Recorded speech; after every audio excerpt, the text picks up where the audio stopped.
Joining us this week is Roger Precious of Big Fat Simulations. How's everybody doing? We're doing well. How Good. are you today? I'm great. I'm so happy to be on your show. I'm enjoying it so far. Good. Yeah. Right. So how we like to get started is we like to get to know the people behind the games, the studio, and all of that assorted business. And we begin this journey by asking this particular question. What got you interested in video games, both on a professional and a personal level? I've never been a huge gamer, if I'm being completely honest. Never a huge gamer. I still play Return to Castle Wolfenstein, if you can believe that. I just don't have enough time. And when I feel like doing some shooting, I just gravitate to what I think has to be like the best game I've played and how could it possibly be more fun. I'm sure there are many games that are so much better quality than that now. But what got me into it was my day job. So I'm an air traffic controller. And way back when I was a trainee learning how to be a controller, and I struggled, like a new person struggles at a new job. And I remember talking to my wife and pushing pieces of paper around the dinner table and saying, "Let's pretend that's a 747, and we'll pretend this is an Airbus." And I try to come up with creative ways of controlling air traffic using these pieces of paper. And then I realized I could probably whip together like an animation somehow online, like with my computer. And I discovered Macromedia Flash back in 2006. Flash was totally where it's at. It was like, that's it. And so I started to whip together this little simulation. Little blips on the screen. They have an altitude, they've got a speed, very rudimentary controls. And I kept working on this little simulation, and it really helped me, actually. It helped me with my day job. I could visualize better at work because I'd spent freaking hours playing with this thing the night before. And I remember showing it to my instructor, and he says to me, "That's pretty good. That's really good. We should go show this to the training department. Maybe the training department wants to somehow incorporate this." And the training department, they saw me for what I was. I wasn't a programmer. They said, "This guy's a hack. He's whipped this little Flash thing together." They already had a fairly robust training solution. So they said, no thanks. So I kept building it, put a price tag on it, stuck it on every Flash game portal I could find. And it was a pretty bad first game, but I remember thinking I was going to give up, and someone said to me, several people had said, "Dude, this game sucks." And then someone said, "But don't stop. Keep going. Like, make a second game, make a third game. Just keep, flinging spaghetti at the wall until it sticks," kind of thing. So I came up with a different air traffic control game that wasn't a radar game. It was more of like a runways game. It was like runways and taxiways, less radar, more explosions. And that did really well. And I started seeing YouTube videos of people playing my game, and they'd be laughing at the explosions. And like at first it kind of hurt my feelings. Like I felt like saying, "Hey, that's not how you play the game, okay?" But then I realized actually that's the fun part. Like the explosions, the cool part. Yeah, So you can make I airplanes started making. explode and not go to jail for the rest of your natural life. Well, yeah, I know. It feels a little dark right now. Like for years, I've been really like playing my game, watching explosion after explosion. Woo-hoo-hoo-hoo. And now I'm like, as of 3 weeks ago, I'm kind of sober. Like I feel awful, and I feel like I don't know. Sorry, folks, game is canceled. Yeah. No, I'm not going to cancel the game, but it's just it's so sad. I feel it, because I'm an air traffic controller. Like, so there you go. I can keep talking, or you can ask me questions, whatever works. Well, I suppose, when did these games evolve into, I guess what's your signature franchise is Airport Madness? That's right. That's right. So when did Airport Madness come onto the scene? Came on the scene in 2009, Airport Madness 1. It was just called Airport Madness at the time because I didn't imagine I was going to make freaking 11 Airport Madnesses. I had no idea that there would be like 26 Airport Madnesses. So it was called Airport Madness, and that was fun, and it did really well on the Flash game portals. And in hindsight, I wish I just built that out and just kept building it and building it, making it better and better and bigger. But I decided let's make a second version. So I made a second version that was kind of a more of the same. And then I made a third version that I thought was infinitely better. And then a fourth, fifth, and then a sixth game that was about real world airports. And then about 10 years ago, I Flash had officially died. Everybody had been telling me Flash is dead, Flash is dead. I didn't care because I wasn't actually using Flash. I was using Adobe's Air technology, and I was Yeah. able to make iPhone apps. And then one day it just became impossible. Like, Adobe never said they were in the iOS Android app business. They were into animations for the web space. So they were kind of in a tight spot trying to make this thing work for everybody. And my games began to survive by going on forums and asking people, hey, how do I attach a digital signature to this executable? And it was getting really challenging. And one day someone said, you should be using Unity or Unreal Engine. So I switched to Unity, and it's been so much fun. Like, it's been so much fun ever since. Now it's a 3D space, and you click a button, you get your iOS version. You click another button, you get the Android version.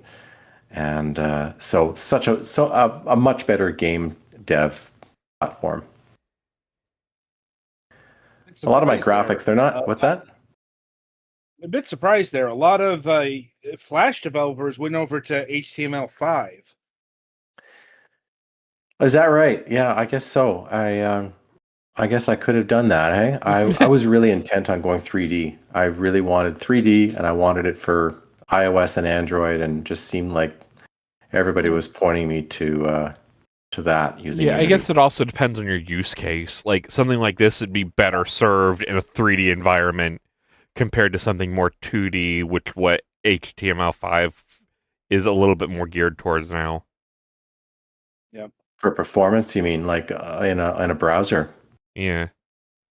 Yeah, I suppose. My last game, Approach Control, that I made about 4 months ago, that's it's not as popular as my Airport Madness. It's very niche. Mm. Like, most people look at it and it's not for them, but the people that find it, they love it. Like, the people that are maybe a real world air traffic controller or a real world pilot, they get right into it, and it's 2D, and it's just a departure from what I'm used to. I'm used to this, 3D airport scenarios, and then to switch to a 2D radar environment, it was actually a lot of fun. It's one of my favorite games to play, but I'm a weirdo, so. Well, you Second to you write what you know, Mhm. so to speak. Yeah, you write what you know, and knowing about air traffic control is extremely helpful, but it also works against me sometimes because I get so focused on what's real. I'll spend a lot of time fussing over the realism of Chicago O'Hare, and I'm thinking, shoot, they canceled one of their runways, they added 2 new ones, and I gotta fix this, I gotta fix this. But the reality is 99.6% of my players don't care. Yeah. They don't know what Chicago O'Hare looks like. They don't care that it's got new runways. I get the odd email where someone says, when are you going to update O'Hare? When are you going to update Hong Kong? But like, that one person, I should just give that person a refund and say, it's never coming. Well, and realistically, the people who would full on quote unquote care are probably playing something more in depth like Microsoft Flight Simulator that have full teams who this is their day job to keep them up to date. Yeah, that's very true. Well, not me. It's just me and a very part-time artist. So yeah, I wrestle over this. Do I hire a team? Do I put a team together? Probably make more money, but then I'm got more headaches and probably costs more money. I might lose money. I don't know. It's kind of fun just being by myself on this. right. I mean, But It seems like it's been steady business so far. It's been remarkably steady. It's been unbelievably steady. It's not a fortune. It's just like back in 2008 when the App Store, when the first App Store came, I guess that wasn't the first App Store, but when the iOS App Store came along, it was like a gold rush. And all you had to do was just get any kind of an app out there and that's it, you're making money. Like you make an app that makes fart sounds, you, sir, are getting rich. But Remember that? now it's at the point where it's just like a traditional business. It's like having an old Italian restaurant, run by mom and pop, and you break your back working on it. You put your life into this restaurant, and you'll make a profit, but you're not going to be rich. And that's where I'm at. Is I put a lot of work into it, makes a bit of money, covers the expenses, sort of makes it worth my time, I guess you could say. But it's not a fortune. Mm-hmm. But that's okay because I'm doing it because I love it. You know what? Given the volatility overall of the video games industry, especially right now, that is no small thing. Yeah, that's true. If you're making money, yeah. Like, I mean, having the digital video game equivalent of Treasury Bill is good, actually. Mm-hmm. Definitely. But anyway, so how, other than jumping to 3D, have the Airport Madness games evolved over the years? Well, like I said, it started out as 2D, so you're just up in space looking down at an airport that's clearly not real, very cartoony. The first three or four were like that. The fourth one became a bit more polished. I got my artist involved, and she did a great job. And then after we made the fourth one, she said, "Okay, you got to stay out of it. You got to let me do the art. Like just because I had Photoshop open. Oh, here, I can help with the menus." And she said, no, just stay out of it. You do the code.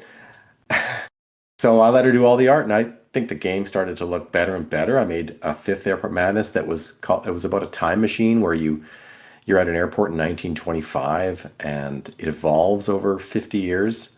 And that was super cool from like an like almost an art perspective, but Mm-hmm. it wasn't really a fun game, if I'm being honest. It wasn't that fun. And so I came up with the sixth version, which was finally about real world airports. And so I had lots of. If it makes you feel any better, that does match how Flight was back in that day. Yeah. Yeah, yeah, that's very true. Yeah. Well, anyway, I got to the sixth one, real airports. I had some really cool airports. And then, but I was still in the 2D environment. It was still top down.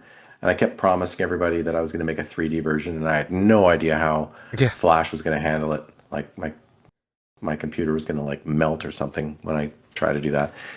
So got into Unity in 2016 and made Airport Madness 3D. And that was the first time I broke free of that 2D scenario.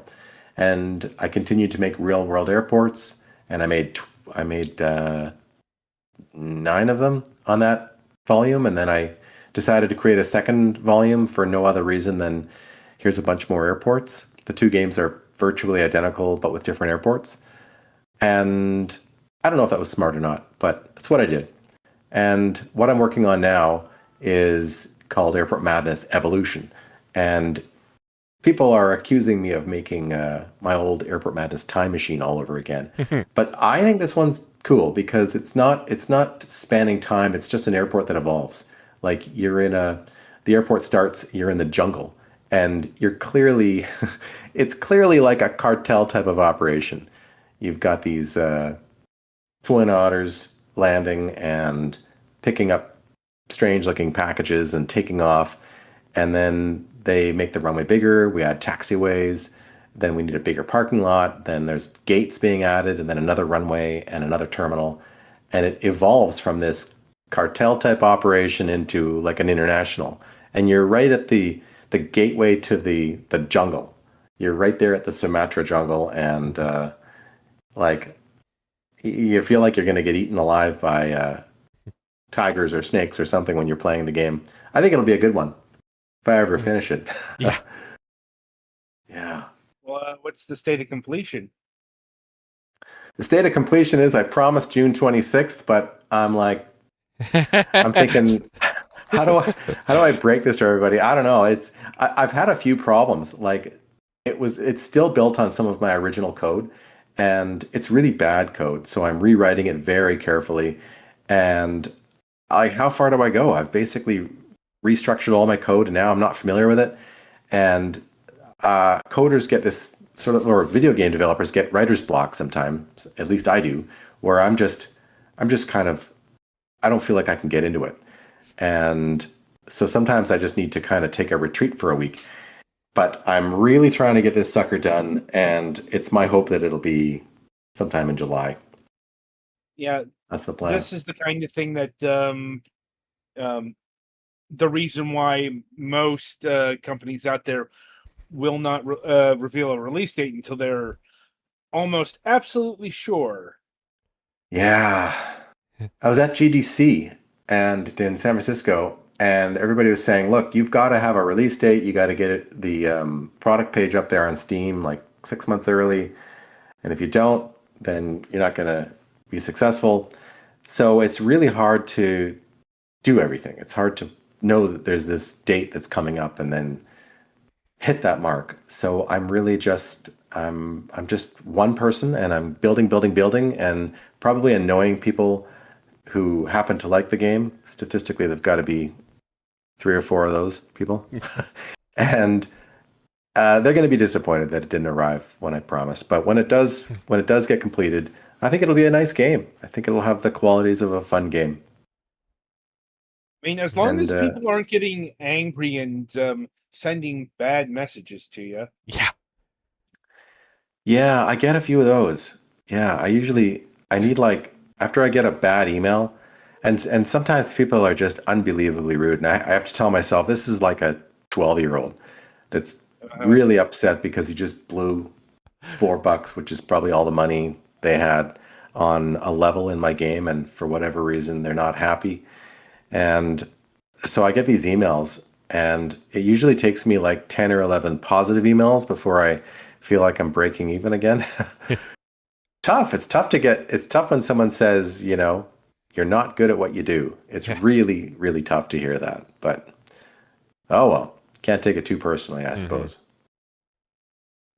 No, I mean, it depends on how bad things are, because, okay, we've had developer friends who've gotten death threats over delays and stuff. Yeah. Oh wow. Wow. People I don't think I'm be very extreme.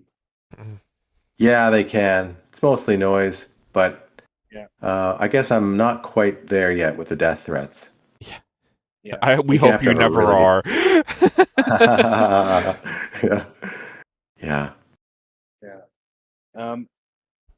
But so do you build for Steam or mobile these days? Both. iOS, Android, Steam, Mac App Store, and then off my website. I sell PC and Mac versions directly off the website, direct download. And I'm not sure what's next. I know a lot of people want it on Linux, and I've thought about making it for Nintendo Switch and everything else, but every time I add a new platform, I've got to buy the hardware and test it and adapt it. And so I think maybe I'm on enough devices, and if people really want to play the game, they can come to me. And if I was to go on to a new platform, I'd have to get on that platform and promote, and that takes me away from the other platforms. So I sometimes wonder if I shouldn't just be on iOS, like just there, and I put all my energy into that. But, oh well, I think I'm reasonably well spread out at the moment. I mean, but maybe I'm not. It might depend on where the source of revenue is. Right. If you're getting most of your money from iOS, then it would make the most sense to be there, and so on and so forth. That's right, and it is iOS, iPhone. That's that's where everybody is playing Airport Madness 3D Volume 2. That's where most of the action is. I guess every developer is going to have the game and the platform and the particular in-app purchase that is the gold mine, and then much of everything else is just kind of a noise, you know? So I have a question, at least for Airport Madness. How like true to life are the airport models? Are like modeled after the real things, or are they just like this is an airplane type deal? Yeah, I see what you mean. They're reasonably accurate. It just, I don't know how far to take it. Because I yeah, thought about making if you get too close, people from let's say Boeing or Airbus might be knocking on your door, and we don't want that. Yeah, I know. I think about that a lot. Like I try to have respect for these people that have products and they don't want it tainted by a video game involving explosions. So Yeah, everything especially that's in someone my who game, probably doesn't have the money to buy the actual licensing rights for that. yeah, and that's why I stay away from real world airline names. Like I don't have a particular, you know, I don't have a particular airline that I Mm. feature. I have a few. I'm going to introduce some liveries, which are the aircraft paint jobs that look strikingly similar to some major world airlines. And I've got it rigged so that if an airline ever emails me and says cease and desist, get that off your game now. All I have to do is go to my website and turn off that feature flag, and then you'll never see that paint job again. So I can do it like within seconds. I'm actually ready in advance. If they come calling, I figure they'd probably fire a warning shot, and then I'll just take The it all kill down. switch is underneath the desk. I just need to hit the big red button. Yeah, yeah. It's really tough. Like I don't know what other people do, but like I think about a real game like Grand Theft Auto. By the way, I just downloaded Grand Theft Auto 5. I've never played it before. I just know I Mm. need to um, try a new game, Yeah, something newer than Return to Castle Wolfenstein.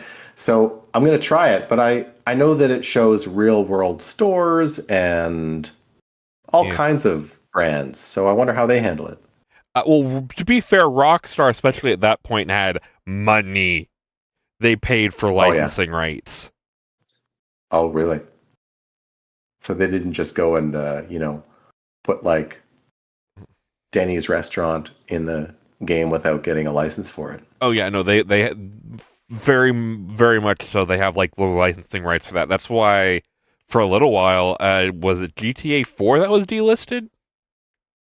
Oh really? Wow. Because some of the licensing rights expired, so they had to renew those or just not sell it anymore. Yeah, wow, of course they expire.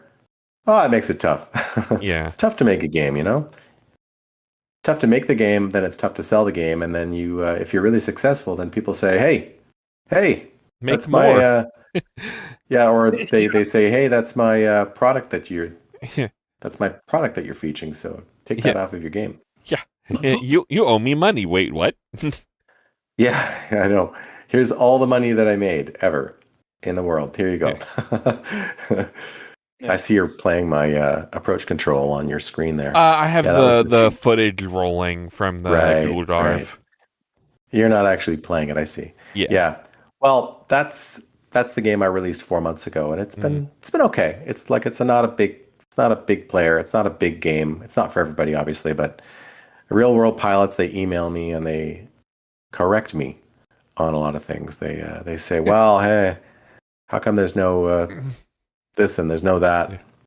I guess have like aspiring air traffic controllers use your game as practice?